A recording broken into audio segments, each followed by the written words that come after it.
everybody. This is Heartbeat of History, and today I'm going to be continuing my reading of Very, Very, Very Dreadful by Albert Marren about the influenza pandemic. I'm hoping to make this video about 30 minutes, and without further ado, let's just jump right in. If you're new, just sit back and relax.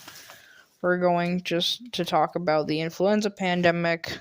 This chapter, I believe, is about the history of diseases. Let's get right into it. Chapter 1. The Pitiless War. For untold generations before the invention of written history, people lived in small family groups numbering at most a few dozen members. Our distant ancestors were merely creatures among other creatures struggling to survive in an untamed wilderness. Called hunter-gatherers by modern social scientists, they were nomads, wanderers, people without a fixed place to live or call home. Each group had little contact with other groups, going from place to place, hunting animals and gathering roots, nuts, berries, and fruits to eat. Unable to preserve or store food, nomads had to move continually and on foot to find their next meal. Without the wheel, a later invention, they also lacked draft animals. In fact, they kept no animals except dogs, used for hunting and, in a pinch, for a meal. They carried their few possessions, strapped to their backs or lashed between two wooden poles, which the women dragged along the ground. The men walked ahead, armed with clubs, stone-tipped spears, and bows and arrows, eyes peeled for danger or for game to pursue. Camps usually were just overnight stops to eat and sleep. But if the hunting in an area was good, the group might stay for a few days longer to butcher or kill, fill their bellies, and rest up for the trek ahead. Hunting accidents, falls from trees, feuds within a group or with other groups took a steady toll. Still, the nomadic lifestyle had one advantage. It limited the impact of infectious diseases carried by animals. All types of living beings have diseases that afflict them alone. Sometimes, however, a disease attacking one life form crosses over and infects another life form. Ancient nomads did not live amid heaps of rubbish, their own waste, and polluted water. After a few days or weeks at a campsite, they moved on, leaving behind any disease-causing microbes that might be around. If a disease crossed over to, say, a hunter, he might die. The disease might even infect the entire group, killing everyone. But that would be the end of the disease. It stopped when there was no one left to infect. It could flourish only by becoming a crowd disease, infecting a population large enough to allow victims to pass it to the healthy. About 11,000 years ago, humankind reached a critical turning point. Across the world, big game animals, mastodons, giant sloths, and saber-toothed tigers became extinct, probably because of overkilling by the hunters themselves. Naturally, as food became scarcer, nomads sought other ways of feeding themselves. Many began to experiment, growing wild plants like wheat, barley, and rice for food. They also learned to domesticate wild animals, that is, to tame and raise them. Cattle, horses, oxen, sheep, goats, pigs, ducks, geese, and chickens all became important food sources, and some, like horses and oxen, became working animals. This turning point, called the Agricultural Revolution, placed new demands on people. Above all, it required the cooperation of several groups living close together. Of necessity, hunter-gatherers settled in to permanent communities when they took up farming. With a larger, more reliable food supply, their numbers grew. Over the centuries, individual farms linked up to form villages. Villages grew into towns, and towns into cities. The first cities arose in the fertile valleys of the Tigris and Euphrates rivers in what is today Iraq, and along the Nile River in Egypt, the Indus River in India, and the Yellow River in China. Farming in cities later emerged in the New World, chiefly in Peru and Mexico, based on crops like maize and potatoes. Civilization is the product of cities. Farmers usually grew more food than they needed, and the surplus gave others the leisure to do other things. Craftspeople, artists, priests, architects, engineers, and astronomers thrived. Over the centuries, they invented writing and mathematics, studied the sky, and created the calendar, which enabled farmers to plant and harvest at just the right times. Eventually, rulers raised armies and built empires to expand their domains. The agricultural revolution, however, was a mixed blessing. Scientist and author Jared Diamond has even called it the worst mistake in the history of the human race. Agriculture, Diamond argues, was harmful to health in several ways. Archaeologists, scientists who study early peoples through their physical remains and the things they built, have found that more food did not always mean better nutrition. Preserved teeth and bones show that the common people, the vast majority, were less healthy than their hunter-gatherer ancestors. A largely plant-based diet is high in sugars and starches, but low in proteins, the chemical building blocks of life. This meant that the masses of farm folk were shorter than their ancestors, down from an average of 5 feet 9 to 5 feet 3 for men, and 5 feet 5 to 5 feet 1 for women. Hunter-gatherers also lived longer, up to about 40 years. Because of their diet and many hours of strenuous work, farmers were usually old at 25 and dead by 30. Yet there were other culprits. To clear the land for planting, farmers cut down forests, plowed the soil, and dug irrigation canals. These activities displaced native bacteria from their environments, where they were harmless to humans, and created pools of stagnant water, breeding places for disease-carrying mosquitoes. Irrigation canals also allowed microscopic worms such as blood flukes to enter the body of anyone who walked in them barefoot. Dried worm eggs have been found in Egyptian mummies 3,000 years old. Farm settlements became magnets for infectious diseases in other ways. Grain mills and storehouses attracted hordes of rats, mice, and insects. To make matters worse, farmers lived close to their animals, close to their feces, urine, blood, breath, blisters, vomit, sweat, sores, spittle, and snot. To discourage thieves, they might bring prized animals into their homes. Farmers also collected human and animal waste to spread on their fields as fertilizer or to use in tanning hides into leather. Thus, by forcing people and animals to live close together, the agricultural revolution created ideal conditions for crowd diseases to take hold. Close contact enabled the microbes that cause certain animal diseases to cross over to human hosts. Hosts are living beings, animal or plant, on which or in another organism lives. Today we share no fewer than 300 diseases with domesticated animals. For example, humans get 45 diseases from cattle, including tuberculosis, 46 from sheep and goats, 42 from pigs, 35 from horses, including the common cold, and 26 from poultry. Rats and mice carry 33 diseases to humans, including bubonic plague. 65 diseases, including measles, originated in man's best friend, the dog. We can still get parasitic worms from pet dogs and cats. That is why it is not a good idea to kiss a pet on the mouth or sleep with it in bed. Enclosed by high stone walls, with houses jammed close together along narrow streets, ancient cities were even more prone to crowd diseases than farms.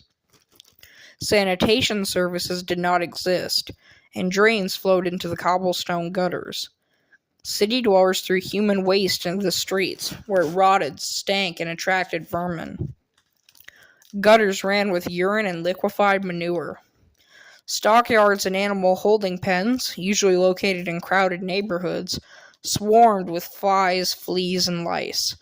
Butchers slaughtered animals outdoors, in front of their shops, leaving puddles of blood, waste like brains and guts wound up in streams used for washing and drinking. So it is no surprise that, for thousands of years, animal-borne diseases killed more city dwellers than were born each year. For that reason, cities needed a steady influx of immigrants from the countryside to bolster their populations. Country folk came seeking adventure and opportunity. Clear my throat real quick. All ancient civilizations suffered from infectious diseases that crossed over from animals. The Old Testament tells how the Lord threatened to send plagues to the Egyptians unless Pharaoh, the ruler of Egypt, released the Hebrews from bondage. When Pharaoh refused to change his mind, the Almighty caused sores that break into pustules on man and beast. Pus is a yellow-white fluid that the body produces during infection. It consists of dead white blood cells and bacteria. The first detailed description of an urban plague comes from ancient Greece. In 430 BC, the city-state of Athens went to war with the city-state of Sparta. When the Spartan army invaded Athenian territory, thousands of farmers from outlying villages fled to the fortified city with their livestock. Already overcrowded and filthy, Athens became even more so. Within days of the refugees arriving, a disease more terrible than anything ever experienced broke out. The historian Thucydides, an eyewitness, described how Athenians died horribly, the sickness beginning with violent heats in the head, followed by furious coughing, bloody vomiting, and finally severe diarrhea. The plague of Athens killed young and old, slaves and freemen, generals and common soldiers. The bodies of dying men lay upon one another, and half-dead creatures reeled about the streets and gathered round all the fountains in their longing for water, Thucydides wrote. By the time the plague ended in 427 BC, 1 in 3 Athenians had perished. Modern scientists have not determined the cause of the sickness. Whatever it was, it set the pattern for future mass disease events. As it raged, hysteria spread, the Athenian economy collapsed, family loyalties broke down, friends abandoned friends, and many expected the end of the world. The medical profession stood by, puzzled and helpless. In desperation, physicians devised preventatives and cures, which had no effect. The idea was to seem to know what to do do something, no matter how absurd, to try. Centuries later, the capital of a vast empire also suffered from a mysterious plague. Rome, jam-packed with people and animals, was a city of luxurious villas of the rich and 3-story apartment houses packed with the poor, the overwhelming majority. Disease was a regular visitor, even to the wealthy. The worst outbreak, known as the Antonine Plague, lasted on and off from AD 166 to 180. At its height, the disease took 2,000 Roman lives a day. It buried 2 emperors and wiped out nearby farming communities. Modern scientists are uncertain about its cause, except that it surely spread to people from domesticated animals. Dreadful as the plague of Athens and the Antonine Plague were, they did not compare to the plague of Justinian. Named for the Emperor Justinian, who ruled the eastern part of the Roman Empire.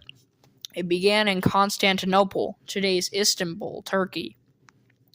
From there, between AD 542 and 547, it swept across the European and African lands bordering the Mediterranean Sea. Something in my throat here. Can't get it out. Oh, there we go.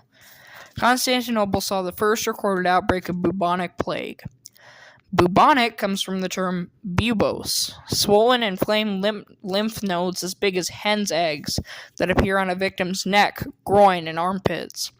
Symptoms include high fever, pounding headache, delirium, and foul-smelling pus that escapes when a bubo bursts on its own or when a surgeon cuts it open. Often blood vessels rupture and blood leaks under the skin, forming black bruises, thus the plague's other name, the Black Death. The disease originated somewhere in Central Asia, moving along the trade routes connecting Asia to the west. It is caused by Yersinia pestis, a rod-shaped bacterium that lives in the guts of fleas. The fleas, in turn, live on rodents, particularly rats. Rats are key because they infest people's homes, barns, and storehouses. Fleas feed on blood, and when an infected flea bites a rat, it injects its bacteria-tainted saliva. Before long, the infected rat dies of plague. Dead rats lying in the open are sure signs that plague is in an area. Like those of all warm-blooded animals, rats' bodies cool after death. Since fleas hate cold, they seek other living rats to live on and bite. If none are available, they settle for the next best thing: humans. The plague of Justinian blazed through Constantinople like fire in dry grass.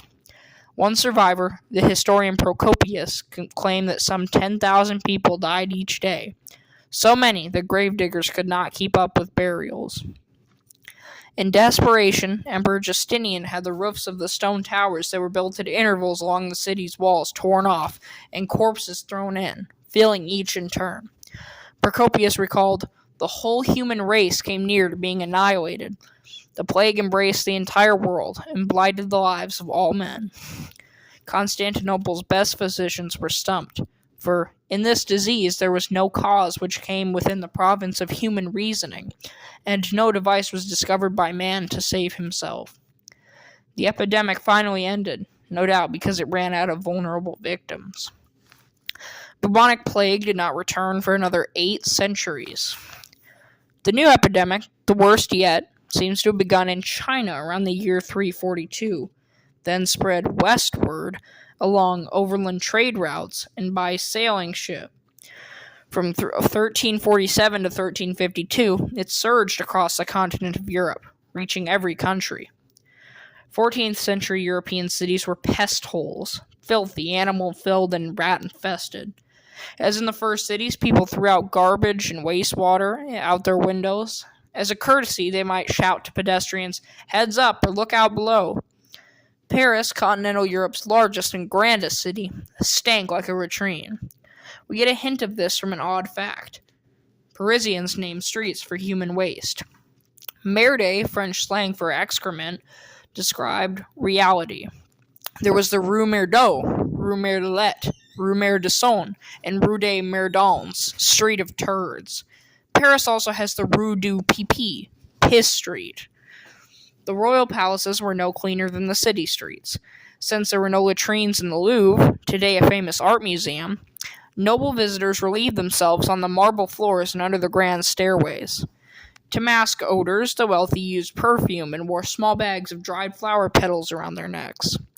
From the king on down, everyone had fleas. Some aristocratic ladies held small dogs on their laps to draw fleas away from their own bodies. Rats scurried about as if they owned the French capital and its magnificent buildings. The Black Death killed about 1/3, or 27 million, of Europe's 80 million inhabitants. Ignorant of its cause, people became confused, terrified, and vicious when it struck. Jews, a long persecuted religious minority, became scapegoats, facing wholesale murder at the hands of frenzied mobs. Many Christians saw this plague as a sign of God's wrath directed at sinful humanity. The following lines were written around 1370 by an English parish priest named William Langland in his famous poem, Pierre's Plowman. I'm going to do a little good British accent here. Nature killed many through corruptions. Death came driving after her and dashed all to dust. Kings and knights, emperors and popes, he left no man standing, whether learned or ignorant. Whatever he hit stirred never afterwards. Many a lovely lady in their lover nights swooned and died in sorrow of death's blows. For God is deaf nowadays, and he will not hear us, and for our guilt he grinds good men to dust. In Central Europe and Germany, devout men sought divine mercy by becoming flagellants. Crowds of these men roamed the countryside, each of them carrying a whip studded with bits of jagged metal. Upon reaching a town, they chanted prayers, stripped naked, and whipped themselves in imitation of Christ's passion. An eyewitness wrote, "They lashed themselves viciously on their naked bodies until the blood flowed, while crowds, now weeping, now singing, shouted, 'Save us!' Elsewhere, street artists covered walls with life-size drawings of the dance macabre, the Dance of Death. These portray grinning skeletons playing musical instruments, forcing the living to dance with them toward an open grave. According to the Italian merchant Agnolo di Tura, all believed that it was the end of the world. Though the main epidemic ended in 1352, it was a rare year in the Middle Ages in which the Black Death did not strike somewhere in Europe. See here, I'm at 20 minutes. I don't know how much further I can go here. Just because I'm not sure how much space I'm going to have. I'm going to go till 30. I'm going to see if it'll let me. During this time, fear of the end of the world was a constant theme in European art. The German artist Albrecht Dürer portrayed the idea in his now famous Woodcut, a print made from a drawing cut into a block of wood from 1498. Titled The Four Horsemen of the Apocalypse, the print illustrates a passage from the Bible, Revelation 6, 1-8. The first rider carries a bow and arrows, symbolizing conquest. The second rider wields a sword, representing war. The third rider has an empty scale, a sign of famine. In the foreground rides Death, with a trident to trample commoners and a bishop into the underworld. The Great Plague of London, Europe's last serious outbreak of bubonic plague, occurred in 1665. We know a great deal about this event thanks to Daniel Defoe. Now known as the creator of the English novel, Defoe is the author of Robinson Crusoe, which is still enjoyed by readers the world over. Also still in print is his narrative, A Journal of the Plague Year, 1722, written as though it were an eyewitness report. Defoe, however, was only 5 years old when the Great Plague struck. He based his account on letters from that time, printed testimony, government records, and talks with elderly survivors. He was a fanatical fact-finder. Nobody left a finer account of how life and plague ravaged London. Defoe's narrator describes how people suddenly fell dead in the streets, and how the great city was quite abandoned to despair, and all in tears. To escape infection, the wealthy fled to the countryside, hoping it would not follow them. The common people often locked themselves in their homes and painted red crosses on the doors, with prayers begging the Lord to take pity on the inhabitants. No matter, the plague killed them anyhow. Dead carts made their daily rounds, each led by a man on foot, ringing a bell and crying, "Bring out your dead!" However, many could not get a decent funeral, because coffins were not to be had for the prodigious numbers that fell in such a calamity as this. Physicians were baffled. To avoid infection, some advised inhaling the